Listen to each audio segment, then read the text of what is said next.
Hello, I'm Robert Walker and fact-checking for Doomsday Debunked on Facebook. And if you want to if you're very scared and you want help, or you want to help others who are scared, or help with fact-checking, then do check us out. I'll put a note in the video description. So this time it's about the people who are very scared about Trump's impeachment, and I think maybe don't have such a clear idea about how the US government works, and they think that it means that Trump will be able to do anything now, especially because he had a trial without witnesses. That's what it sounds like. That's how it's being told to everyone, and the jurors are going to acquit him.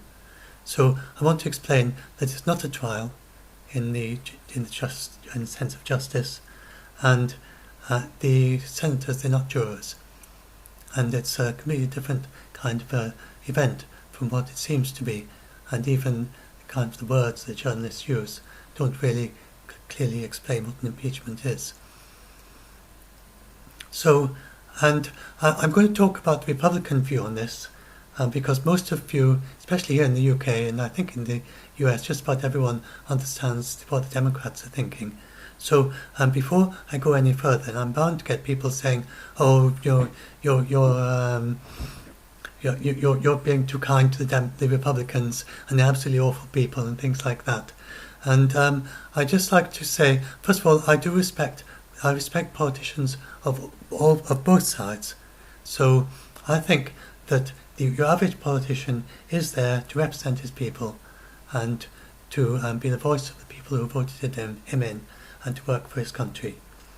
And I think that the vast majority of politicians, no matter what their beliefs are, in most countries, in the UK too, and in the US, are doing exactly that. And so, unless I have absolutely clear evidence to the contrary, then that's my default assumption about any politician. And so that's how I'm approaching this. And anyway, it really doesn't matter what's going on in their mind. What matters is what they actually did, and what the actual implications are for the future. And that's what I'm going to focus on. But just to reassure you, I am a strong, I'm actually a strong supporter for, I'm rooting for Bernie Sanders myself. What's this thing? I'm rooting for Bernie Sanders myself. And this is an article I wrote about his Green New Deal. So you could hardly say that I'm someone who's likely to be antagonistic to Democrats. That's not where this is coming from at all. This is also his views are not that far. Many of his things not that far from centrist politics in the UK where I live. And I'm also very keen on climate change and rapid action on it. And I wrote this article. I think a lot of people have misunderstood his Green New Deal, and this was tried to explain. And I think it's really needs looking very carefully at it. There's a lot of interest in that. Anyway, that's just to tell you about my politics. So please don't think that I'm being in any way trying to pick up the Republicans against the Democrats. I'm just focusing on them because it's very important to understanding what actually happened.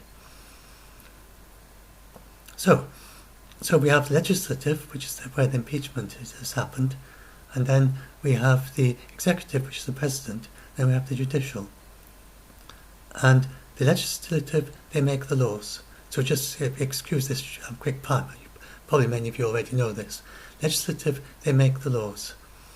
And then the Constitution is the basis of all of this. And then the judicial, they interpret the laws, and they also interpret the Constitution. And it's got a written Constitution, unlike the UK where there's an unwritten Constitution. And then the executive, then all the president does really is to carry out the laws. He's a kind of a servant of everyone else, if you look at it in this sense. And all his executive orders and everything, they can't contradict the legislative. They can only work with details. So that's why many of his executive orders are contested, because he makes an executive order and then it turns out to conflict with the law that he is supposed to be implementing, and so then the judicial will step in and they will say, no, this doesn't fit. And the judicial, despite having an extra, a majority of Republican-favoured justices, they still quite often say rule against Trump. It's not the judicial. It's not even the Supreme Court. They're not people voting. The Supreme Court are not like the legislative at all.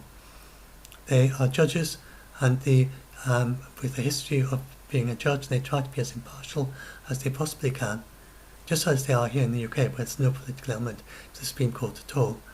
In the US, there's this political element that the judges are selected by the political party that's in power at the time, and so they tend to select judges. But they don't select them because they're Republican or Democrat. What they do is they look at their past decisions, and then say, this judge has made past decisions that I like, so we'll nominate him.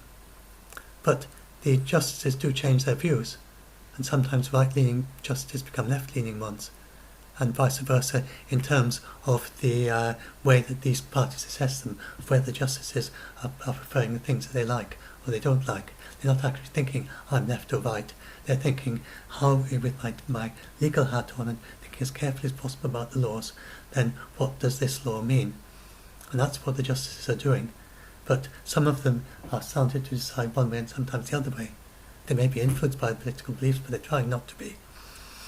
And and for instance, many of them, there's a lot of people worry about gay rights in our group, understandably enough, because some of the things that President Trump has done, the President Supreme Justice were not selected for their views on this matter, and so they're untested.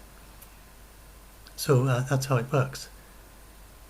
And it doesn't matter what Trump thinks about it. What matters is what these justices think, after looking very carefully at the legal situation, using their best legal judgment. So in that situation, but what we just saw was not a legal proceeding at all. So I want to talk a little bit about that now. So what actually happened? What did we actually see? It was in the legislative, and the Senate can't interpret laws. That's not their job. They're not able to do that. And what they decide in the Senate has absolutely no precedent at all for the legal situation. They don't create legal precedent in the Senate as well either. They can make laws, they can't interpret them. And this wasn't lawmaking. So what actually happened? So as I said, it's not a real legal trial. It was presided over by a justice, but the way it's conducted has some resemblances, but it was not. And now this is the thing about, could the judiciary try a precedent? Well, they have a memo, just an internal memo, that says they can't. Indictment or criminal prosecution of a sitting president would unconstitutionally undermine the capacity of the executive branch to perform its constitutionally assigned functions. So that's what they're saying that the president is the executive branch. The judicial does not have any powers under the Constitution to tell the executive what to do. And the separation of powers is very important for the Constitution and for the proper functioning of government.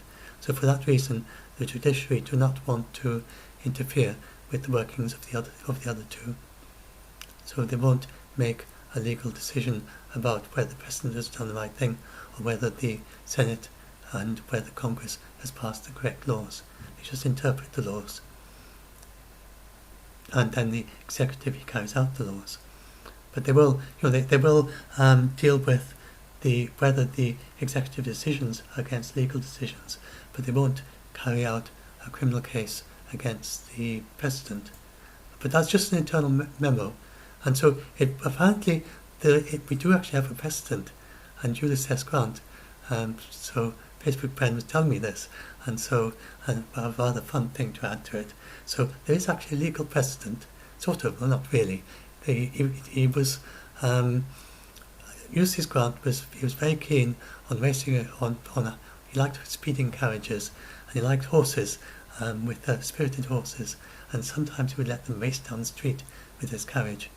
And so back then 19th century, then this was having a bad influence, and a mother and a child were run over and badly injured, not by his carriage, but lots of other people were sort of saying, oh, well, the president is speeding along, so we will too. And lots of people were speeding along the street, and then one of them knocked over this mother and child. And so the police have got a bit of an alert about this. We've got to do something about all the speeding. And then Ulysses Grant went rushing past again, and he got a memorandum, a warning. And then he went rushing past again, second time, and then after the second time, he said he wasn't going too fast. He didn't know he was going so fast. So that's nothing new under the sun, as it were. And so then the policeman, a black policeman, he then said, I'm very sorry, Mr. President, to have to do it, for you are the chief of the nation, and I am nothing but a policeman. But duty is duty, sir, and I will have to place you under arrest. And so he was arrested, and he was ordered to pay $20 as collateral. Now, I mean, whether he actually said those actual words, the press back then was a little bit freer with the way they did things, and they're free enough nowadays, and even more so back then. But that's the story as it comes down to us. Certainly, he was ordered to pay $20, and he did pay that. But just as collateral, it wasn't a fine, and he never turned up in the court. And the judge ordered fines on several other drivers, not on him.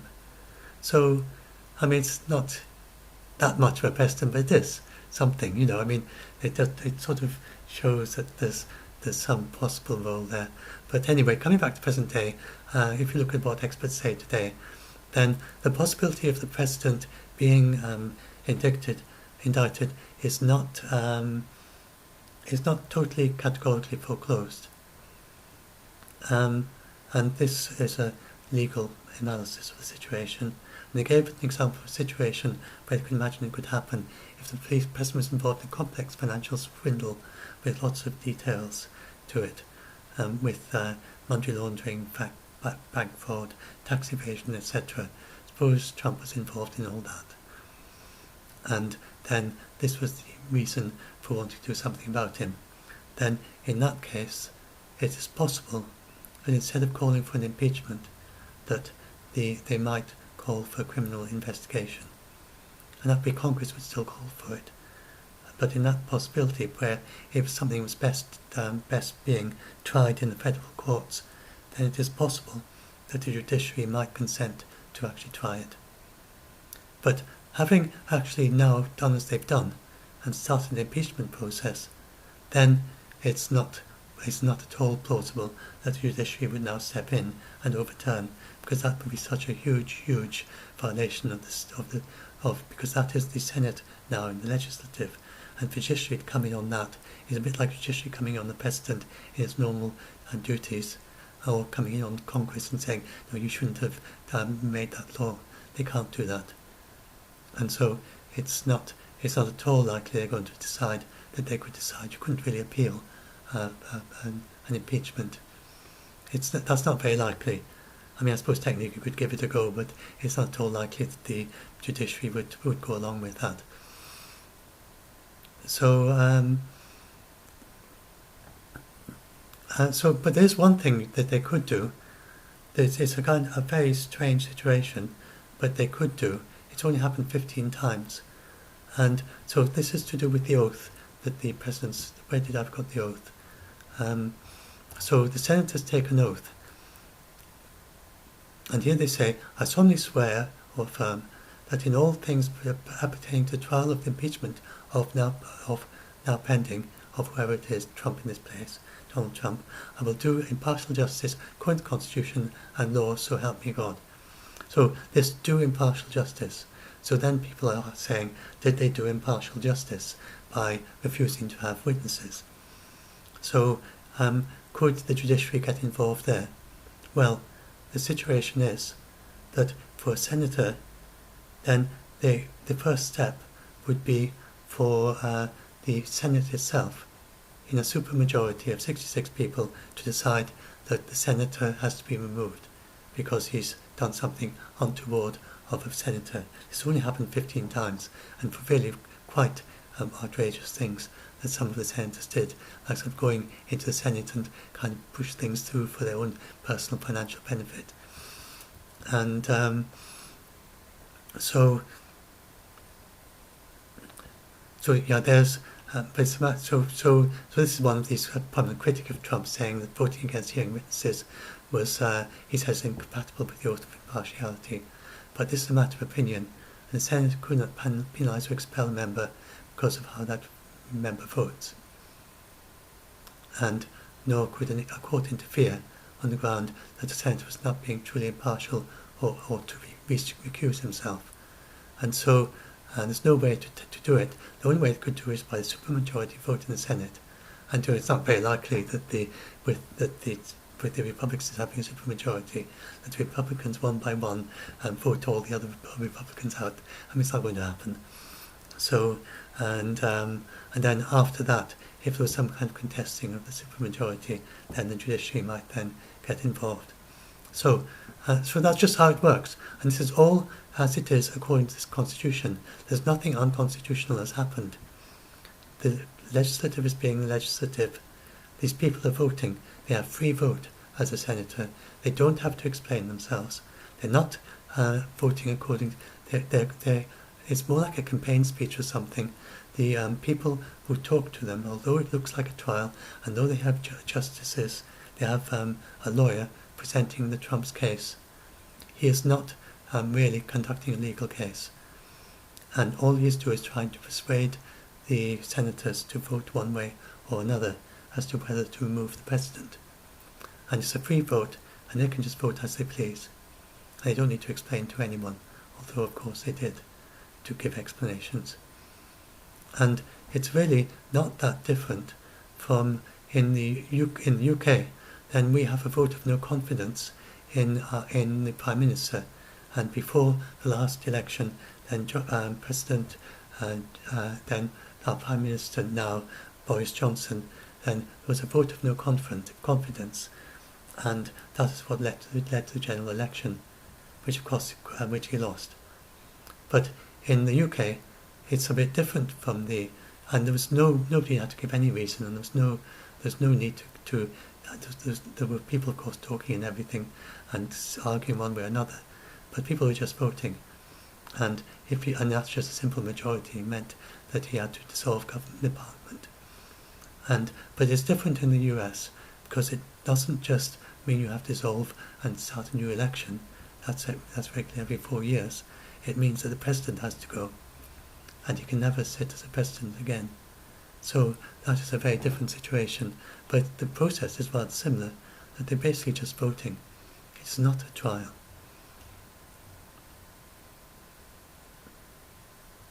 And so that was the comparison with the US vote of no confidence. And the senators, they're definitely not jurors. Although they're referred as jurors by the journalists, you couldn't have jurors like that in a proper trial, because the jurors are not supposed to know each other. Of course the senators know each other very well, and they've been in the Senate for ages, and only 100 of them. So of course they know each other pretty well. And then they all got a personal relation with the person who's being tried. So all the Republicans are kind of on the side of Trump naturally, and the Democrats on the opposite side, and then you have the people who are going to be running against him in the next election, and they're sitting there. Or, you can have people running against him, and you can have people who run his campaign, and they can be sitting there running Trump's campaign. And there's no way, if this was a proper trial, then the entire Senate would have to recuse themselves. So all these people saying that this senator or that senator should have recused himself, they all should have, if it was a proper trial. There's not one single person there who would be eligible to be a juror in a trial of Trump with the judiciary. If you had a judiciary trial, imagine all the senators, so being 12 of the senators, they would just be immediately ruled out. They would all recuse themselves. If it was a proper trial, they would just say, I'm a senator, and then there's no more need to be said. You can't try the president. So no, these are not jurors, and they also, unlike jurors, they have the power to decide how the trial is run. I don't think I explained quite why I'm saying all this. I should have explained at the beginning. So this is to help very scared people in our group. I have 20 minutes. I've only just started explaining why I said all this. I'm going to do a shorter version of this, I think. So anyway, we've got very scared people in the group who are in Doomsday Debunked, who are scared that because of the impeachment and because of Trump being acquitted, that this means Trump can do anything. And that basically he's become an absolute monarch, and that he could change the rules and say that he's no longer bound by the fixed terms. He could change not have an election next year, or he could overturn an election, that he could do almost anything. This is not true at all. All of that is the Constitution. So all that to do with if you go back up to this thing, all that is the Constitution. And if he wanted to change the amendment, I forget the number, but the amendment that says that you have 4 years for a president's term, and then you only have a maximum of 2 terms, and all the rules to do with that. In order to change that, then he would need a supermajority in the House of Representatives, he would need a supermajority in the Senate, and then he would need 3/4 of the US states independently to also vote for changing this amendment. So this is never going to happen. And the US has nothing has changed to this. The judiciary hasn't changed. The executive, he's still the president. Legislative still has all its powers, and the Constitution hasn't been changed. Not one word of the Constitution has been changed. And if he wanted to do that, it would be an extraordinary situation. There's no way he's going to even make a start on that, because he won't even have a majority in the House of Representatives. Never mind a supermajority in both houses and 3/4 of the states. It just ain't going to happen. There's no way, even the most extraordinary landslide is not going to give Trump the ability to change the Constitution. So you don't need to worry about that. So now a little bit more about what it. So what are they worried about? They worry. So first of all, why did the Republicans vote against witnesses? So the 2 points of view, the Republicans and the Democrats. The Republicans say that the House, so as I say, I'm going to focus more on the Republicans because most people know the Democrat much better than the Republicans, so I probably don't need to say much about that there. So Republicans say, especially in the UK, where I am, or anyone who's not been following every twist and turn. So the Republicans say the House should have spent longer on gathering the evidence, and there isn't enough evidence there to say that more evidence is needed. Which is this thing, and people can't parody them for saying such a thing. How can you say there isn't enough evidence for more evidence? But that's what they say. And they say that even if they saw witnesses, it would make no difference to the outcome, which is probably true. And that this is wasting the time of the Senate. So, I mean, it's not too likely so that it would change, that they would vote against it. And if you look at the Democrats, the same with Bill Clinton. They found that he was guilty, but they didn't impeach him, didn't remove him. They impeached him, but didn't remove him. So it's not at all likely the Republicans would remove Trump for this. Remember, they're just voting, and they're meant to do their best to be impartial justice. But so I'll talk a bit more about that in a minute.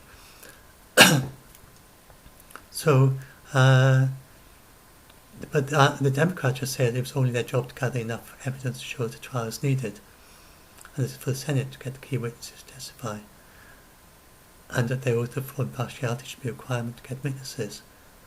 And they talk about the witnesses not taking up a lot of time.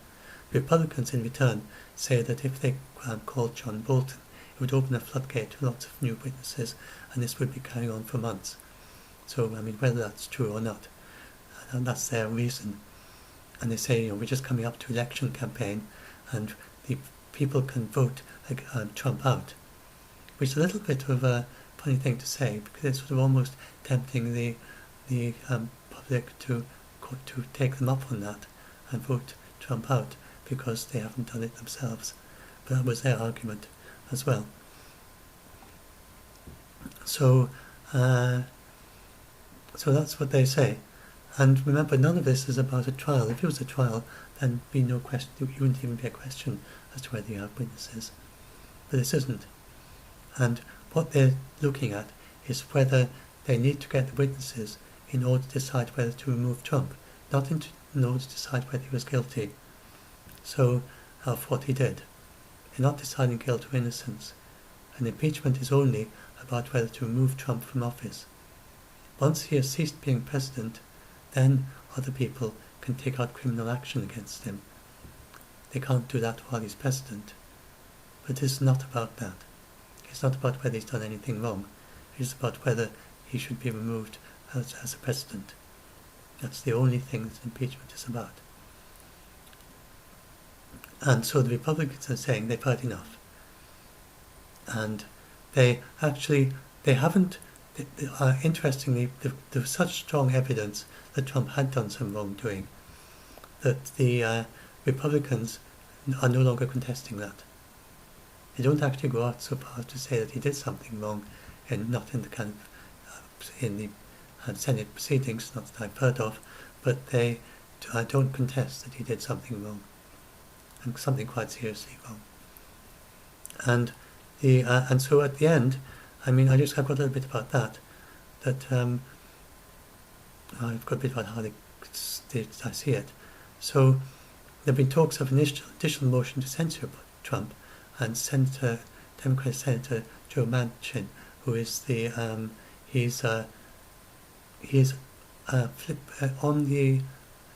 not sure whether to flip about whether to acquit Trump. So he is very much on the line between the two. And he says that censure would allow this body to unite across party lines and as an equal branch of government to formally denounce the president's actions and hold him accountable. So if Mitch McConnell was to put such a motion forward, it's quite possible that there would be a majority in the Senate that would indeed censure the president. But he is resisting that. And the Democrats themselves, Nancy Pelosi is also saying that. So the two reasons, the Democrats say they don't want a halfway measure. Either you remove him or you don't. You don't just censure him. And the Republicans say it's too late, and that they should have done censure first, and after that done the impeachment. And they say impeachment is enough of a reproach on Trump's record as it is, basically saying the impeachment is already a censure of Trump. Both sides agree that that is a kind of reasonable thing to do, to censor him, but they have different reasons for not wanting to do it. So in this situation, then it's not at all that they're not saying to Trump, you can do anything. After all, he was impeached over this. And that now stays on his record for all time, that he is an impeached president. So even the Republicans are not saying, that they haven't given a carte blanche. So people say that they've given Trump a carte blanche, then that's emotional hyperbole. There's a lot of hyperbole, and I'm saying this, a quarter of the people in our Doomsday Debunk group, they are autistic, and they can't pick up hyperbole very well. And they actually ask, something that most people would say, it's obvious hyperbole, and they don't see it at all, and they can't see hyperbole. So that's partly why I have to say these things very straight. This is hyperbole. He's not really giving a carte blanche. And it's the same for the whole thing about it's hyperbole, it's exaggeration, it's making things up for emotional effect. When they talk about, most of the talk about the not having an election and stuff, is just stuff like that. So, and I was just hypothetical here. I want to show how it's very different from a trial. So there is no precedent here. So I suppose that Trump was re-elected, but the Democrats got a supermajority in the Senate and a majority in the House. Or they got that with the midterms in 2022. And Trump has done something like this again. Or they just decide, this is the time to impeach him over something he's already done, not this but something different. Then they could do it. And they wouldn't pay any attention to these arguments that the Republicans made against witnesses. They would just impeach him. There's no precedent involved here at all. It is just a vote. And then another thing, the truth will out. And depending on what he has done, then the truth combined with the vote is what's going to influence the future. Indeed, I don't know if any of you know, I mean, whenever the next Democrat is in power, 2020, 2024, 2028, if there's or 2032, whatever, whenever the next Democrat is in power, then can they reopen and just, because everything that Trump said, then the transcripts of his talk, of what he said, it's all there, but he's locked it up and said it's highly classified. So could a Democrat president come back and read those documents and say, look, this shouldn't have been classified, there's nothing classified in it, and then show it to the public, because other people are claiming that it isn't classified, and that the only reason he's put it in a classified, put it in the secure, locked up place where nobody can read it, is because he knows he's done something wrong. So if that actually turned out, and that was what happened, then if that was true, that allegation is just an allegation, then in the future people would look at that and they would look at the whole thing, and they would look how the Republicans voted, and they would say, this is actually an argument, they should have called witnesses. They might decide that. So it could actually become a whole reason, once you know the whole story, for witnesses in future impeachments. So really, it's not at all a precedent. It's not even remotely a precedent. Now look at the lawyer's actual arguments. He didn't say that Trump can do anything. He himself gave an example of financial misdemeanor. And I'm not sure if I'll play that talk. You may all know that he gave the impression that Trump could do anything that... let's just hear him. 4 minutes. The only thing that would make a quid pro quo unlawful is if the quo were in some way illegal. Now, we talked about motive. There are 3 possible motives that a political figure can have. One, a motive in the public interest, and the Israel argument would be in the public interest. The second is in his own political interest, and the third, which hasn't been mentioned, would be in his own financial interest, his own pure financial interest, just putting money in the bank. I want to focus on the second one for just one moment. Every public official that I know believes that his election is in the public interest. And mostly you're right. Your election is in the public interest. And if a president does something which he believes will help him get elected in the public interest, that cannot be the kind of quid pro quo that results in impeachment. I quoted President Lincoln. When President Lincoln told General Sherman to let the troops go to Indiana so that they can vote for the Republican Party, let's assume the president was running at that point, and it was in his electoral interest to have these soldiers put at risk the lives of many, many other soldiers who would be left without their company. Would that be an unlawful quid pro quo? No, because the president, A, believed it was in the national interest, but B, he believed that his own election was essential to victory in the Civil War. Every president believes that. That's why it's so dangerous to try to psychoanalyze a president. So there he's using the example of President of Abraham Lincoln, who sent his troops to vote in a dangerous situation, and which helped ensure his own election, and saying that was similar to what Trump did. So people wondering, is that a true analogy with what Trump did? Getting asking Ukrainians to investigate a political rival in order to get re-elected. A typical lawyer has found an ingenious kind of precedent to make his case, but he goes back again. He says, in his tweets, he says, let me be clear once again, as I was in the Senate, a president seeking re-election cannot do anything he wants. He is not alone above the law. He cannot commit crimes. He cannot commit impeachable conduct. Now, this cannot commit impeachable conduct is basically a little loophole because it means basically it's a tautology. If he can't commit, it's not above law, he can commit crimes, can't commit impeachable conduct, whatever that is. If it's impeachable, it's impeachable. So that's given a loophole to actually let anything through. And let me say again, a president seeking re-election can't do anything he wants. He's not above the law. And he's just said the same again. Oh yes, that's it.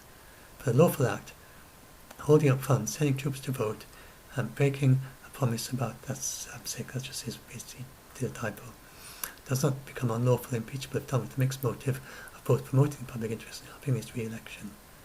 So he has actually made a rather ingenious argument, as you might expect from a lawyer.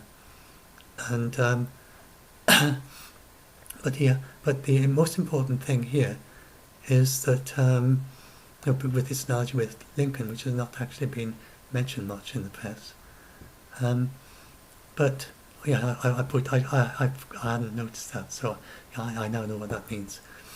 So, but if he acts in his own self-interest in a way that's impeachable, which is what he just said, this is a loophole, he cannot commit impeachable conduct. So if he's seeking re-election, he cannot commit impeachable conduct. That's a little loophole. That means almost anything, whatever you decide impeachable means, which is the very thing at question here. So he's basically built a little tautology in there. So, I mean, even if there was precedent, you could come back here and say, this little impeachable conduct loophole, if his tweet is something that you can use, but there isn't precedent anyway. So it's all very vague. There's nothing really very much there once you put impeachable into a kind of little loophole. But he did make clear that I could put a bit more, but I don't know, but he then goes on to say that he did something financial. He did his third thing. If he did something financial, just purely putting money in the bank, and that definitely is impeachable, according to his lawyer. And so it's not saying he can do anything. And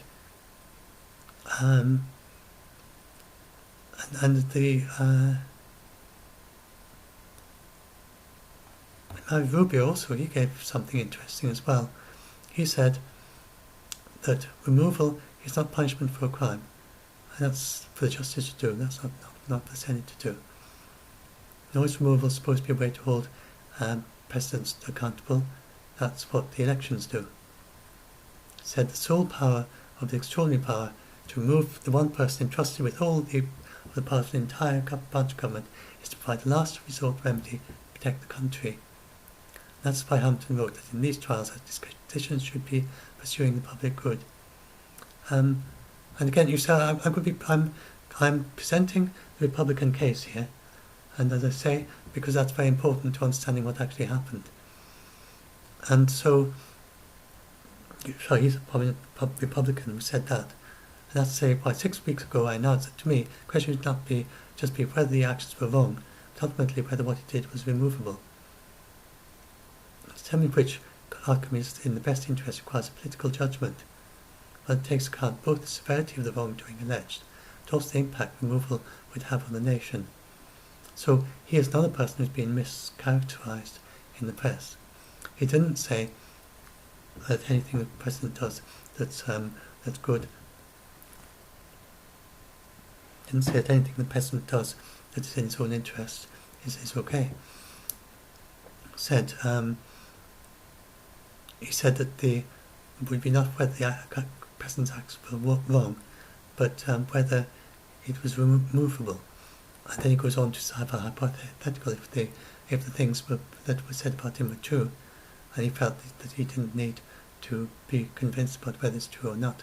He said even if it's true, then it requires a political judgment which takes into account both the severity of the wrongdoing.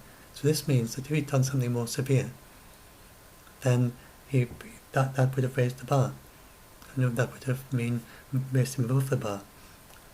And also the impact the removal had on the nation was less. So then after that, Mario Rubio, he then goes on to talk about how the impact just now and just before general election, and saying that the chaos and so on that was result from Trump being removed, then in his view. So now when you're reading all that, remember he's a Republican, and so obviously seeing Republican glasses. And I think it reads to me like someone who's done soul searching, and I don't think it doesn't read to me, people are telling me, oh, he's just being intellectually dishonest. I don't think he is. I think he's thought long and hard about it. And he's just coming from a Republican perspective. And his views seem to have changed. But views do change. He's got new things coming. He's discovered that the president that he supports, that this president seems to have done some wrongdoing. And, that the evidence is quite strong. And he can't say that he hasn't. So he's having to rethink his way of thinking. And he's come, and then people say he's shifting his position. And people are permitted to change their views. And they're not required to explain them. And this is permitted. And other people can say, oh, that this change of views is just self-serving, and the only reason you change your views like that is so you can be re-elected by siding on Trump's side. And that's what the Democrats say. But on his side, he can well be sincere. People are capable of changing views, and they don't see the way that they do things the same way as other people do. So I think there's no reason at all to suppose he's someone with Republican views. I think it's entirely possible that he's totally sincere and honest, and he's just changed his views in a way that happens to be self-serving. So, and that needn't be, in his mind, what the primary motive is. However much other people say that. So he's saying two things: severity of the wrongdoing and the impact removal would have. So he talks about the impact it would have, and the chaos in the elections and the campaigns, and which in his mind he thinks that that's not the right time for it, and that the people will be able to decide in just a few months. So that's his view. So I'm not saying that's not my view. That's his view. And so, and he says the wrongdoing identifies, and he accepts that abuse of power can be reason for impeachment, even if there's no criminal offence. So he's not going so far as to say as Trump committed a crime, and he's saying that even if there's no criminal offence, he could be removed for abuse of power. So if you are thinking in terms of precedent, there's quite a lot of precedent there if you were to take, but this is just an article by one. But all this is, if you look at this from future history, then all this is an article written by one of the voters. And it's a bit like in the UK, someone voted Boris Johnson, and voted for no confidence, and then he wrote an article in the Times, or probably the Times, or the Daily Telegraph or something, about giving his reason for voting no confidence in the Conservative, maybe, no, did the Conservatives vote no confidence? I can't remember if anyone did. Or just anyone just voted no confidence, and then the others and writes a letter to the newspaper about it. And this, what Mario Rubio wrote, is of no more relevance to future impeachments than something like that. Really, when you look at it, how it all works. So you don't need to take all of this seriously. You can't expect anything except a political process. That is what an impeachment is. It gives the Senate, and the Senate is, and people also talk about how the Senate constitutes that the ones who voted for witnesses were the majority in population. But the idea of the Senate is you have 2 senators from every state, and it's the way the states can keep the federal government in check, as it were, through the legislature. And so this is the way it's supposed to function. And you can't say that the Senate the Senate is illegitimate anyway, because that's the way it was set up by the Constitution. It's the states. The senators, due to a state, represent the states. And it's the way the states each individual state has a representative there. And if you did it by population, then some of the states wouldn't be represented so well there because they haven't got such a large population. But the way the US government is organised, all the states are equal, the small ones and the big ones. And that's an important part of how the US Constitution works.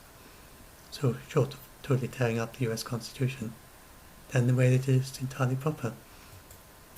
And you shouldn't count up the numbers of the number of people who each of the senators represent. That's totally wrong way of thinking about all this.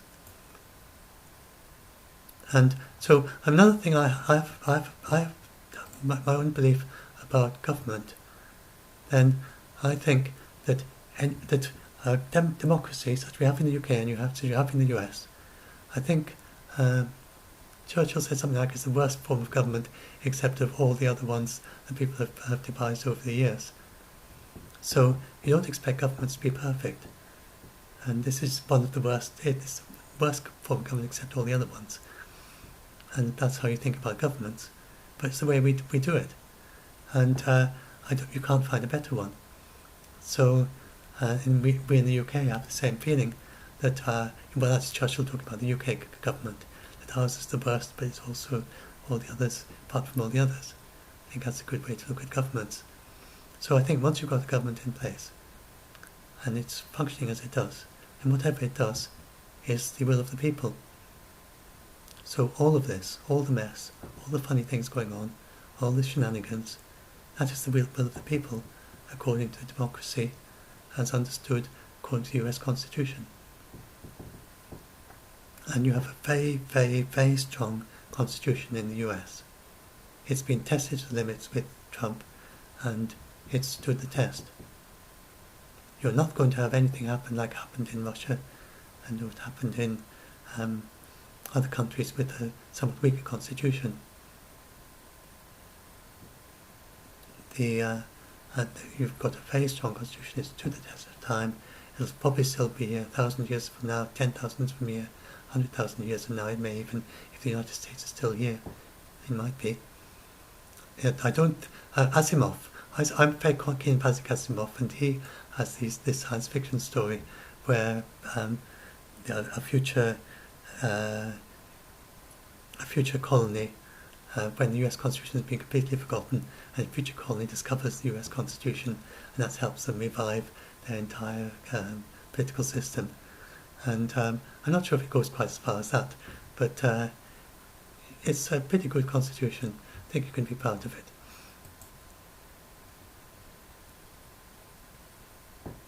So what else do we have? Talked about the oath, 2 points of view, Republicans and Democrats. I've talked about that. Just see if there's anything else. Legality of the quid pro quo. This is the Washington Post, which is left-leaning. They quoted various legal lawyers that say it's normal to conditions on aid and to withhold aid to achieve aims. And this is me summarising what they actually said, and you can click through and find. And the answer is about legality is that it would have been absurd to say they need to investigate as a condition, but not investigate the son of a political rival. So long as he didn't actually say to them, you've got to investigate Joe Biden's son, if he just said, you've got to investigate, and then Joe Biden's son is part of it, then that would be legal. Well, I mean, the details of that is going to come up in the future when everything is unlocked. So we don't know all the details there. Someday in the future we will know. That does not mean that the president can do anything. To take an absurd hypothetical, suppose that Trump was accused, or some other president in the future, but let's just say, so I'm not saying it's at all possible that Trump does this, but I mean, suppose that one of the top Democratic and whoever wins the Democratic race was then assassinated, and then there if there was someone alleging that Trump was behind the assassination. Now, I'm not saying at all this is possible. It's not even remotely possible. I don't think Trump is capable of such a thing. Just a hypothetical. then in that situation, of course, that would go, well, that would be so serious. There's no way the Senate could say that they don't need to listen to witnesses in a situation like that. So at some point, so somewhere between asking the Ukrainians to investigate something that could have put a situation in Ukraine that could have brought dirt on his political rival's son, and ordering an assassination, somewhere in between those two, then there's a bar at which surely the current senators would have drawn a line and said we have to hear witnesses and find out if the president did this. So, I don't think that this, what the future implications of this, I don't think there's going to be any future implications of any sort at all. All that's going to happen is that Trump will continue just as he's done already. So he'll be still doing these things that are shady, and pretty much everyone agrees that he did something a little bit shady here. And he did some wrongdoing. And he'll probably keep on doing that, but he's been a little bit chastened by it, by being impeached. They nearly censured him. On the other hand, he's maybe got some confidence on it by being acquitted, and he's got a little boost of his popularity that comes every time a president is acquitted. It only lasts a month or two.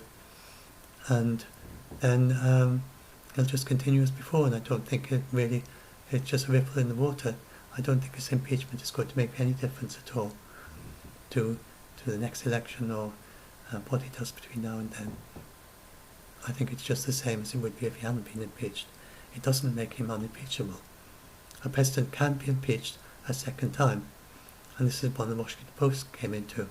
It's never happened before, but if it does something that sufficiently members of both houses agree has crossed the high treason and misdemeanour, and it's not acceptable for a president, then he will be removed. So if he does that again, if Trump has a second term in 2020 and he does something again, and it's something that is a little bit higher across the bar, or the Democrats had as I said, hypothetically, had the majority in the House of Representatives and the supermajority in the Senate, then he would be removed. So he can be impeached again.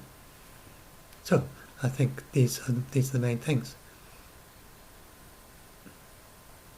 So that's the Republican argument, and some 75% want to hear the witnesses, and some of those may take him up on that.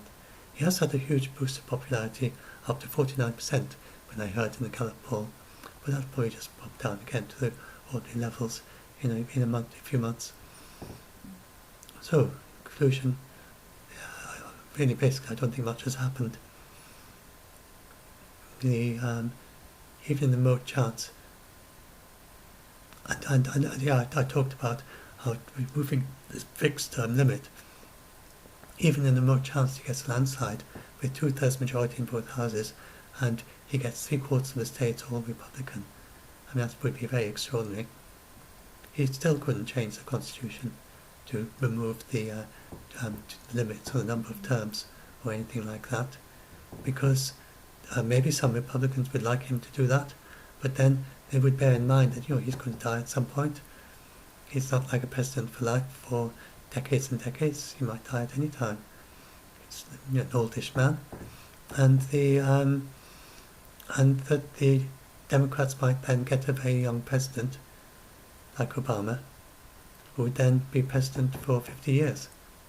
So the Republicans are not going to want to remove the limit on the number of terms that a president has, because they could end up sitting in the government with a Democrat president for 20 years, for 50 years or something. So no, this is not going to happen. There's no way that even if it's absolutely absurd landslide, there's still no way that he's going to be changing the Constitution on fixed terms. It's not going to happen. I think that's all. So, I think I'm going to try a shorter version of this, maybe a little bit later today. I'll just upload this first. This is about getting on for an hour, and that's awfully long for a YouTube video. So I'll try and do a 10-minute one if I can think of a way to what are the main points to say in 10 minutes of what I just said. And so, if you want to, if you're scared of things like this, then do join our Doomsday Facebook group. If you've got any comments on this, then do say. And I know probably some Democrats especially might be have some very adverse comments on this. I'm prepared for that. And we can have a little bit of a discussion about it if you want. But please bear in mind that I totally respect the politicians on both sides. I think most politicians become politicians in order to represent their people. And this is the basic assumption we should make about everyone, unless there's very, very clear evidence they're not doing that. And even if they have mixed motives, you can still say that's the main motive. So yes, do join our Facebook group. I put a link in the description of this video. And please, if you join it, if you Doomsday Debunked on Facebook, and if you join it, then do read the video, read the rules that are pinned to the top of the group. And these are very helpful in helping the group to function properly. It's made a big difference as a result of having them. You don't need to read all the details, but at least have a glance through some of what the main rules are, the bullet points, as it were. And I hope to maybe see some of you there, either as debunkers or scared people needing help, or people helping to reassure the scared people. And thanks for listening, and of course do subscribe to this YouTube channel if you want to hear more of these videos as I upload them. Thanks for listening.